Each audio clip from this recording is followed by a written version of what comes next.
Hey there, wonderful saints. We got a good, powerful word. And our word is coming out Numbers 27, 1 through 4.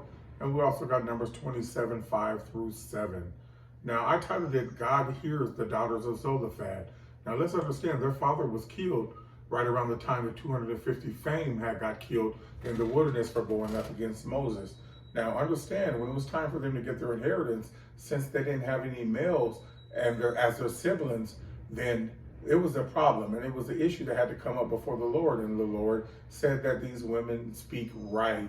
They deserve to have their inheritance. So let's understand, saints, as men, we do not go ahead and just transgress and blot anything out without taking our cause to the Lord, because the women speak right, and their supplications can also get heard by the Lord as well. So let's understand this. Let's read to bring a little bit into contrast and clarity.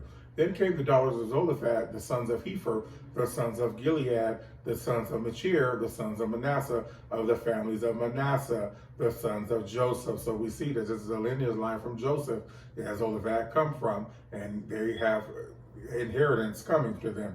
And these are the names of the daughters: Mahlah, Noah, Haglah, Milcah, and Tisra. And they stood before Moses and before Eleazar the priest and before the princes and all the congregation by the door of the tabernacle of the congregation, saying, Our father died in the wilderness, and he was not in the company of them that gathered themselves together against the Lord in the company of Korah, but died in his own sins and had no sons. So we see Zolaphad didn't have any sons. He had died in the wilderness. He wasn't in the company of Korah, who was a part of the 250 fame, who died because they went up against Moses. But he died in his own sins that he was doing along the way in the wilderness. So let's understand, saints, this is a big thing right here to bring into contrast the things that are going on out here in the wilderness.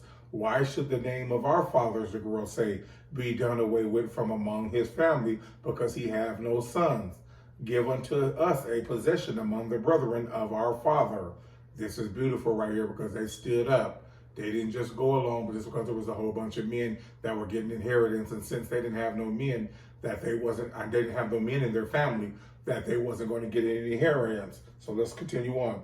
And Moses brought their cause before the Lord, and the Lord spake unto Moses, saying, The daughters of Zolaphad speak right.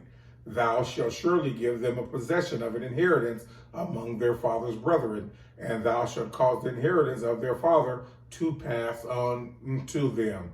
And thou shalt speak unto the children of Israel, saying, If a man die and have no sons, then ye shall cause for his inheritance of their father to pass on to them.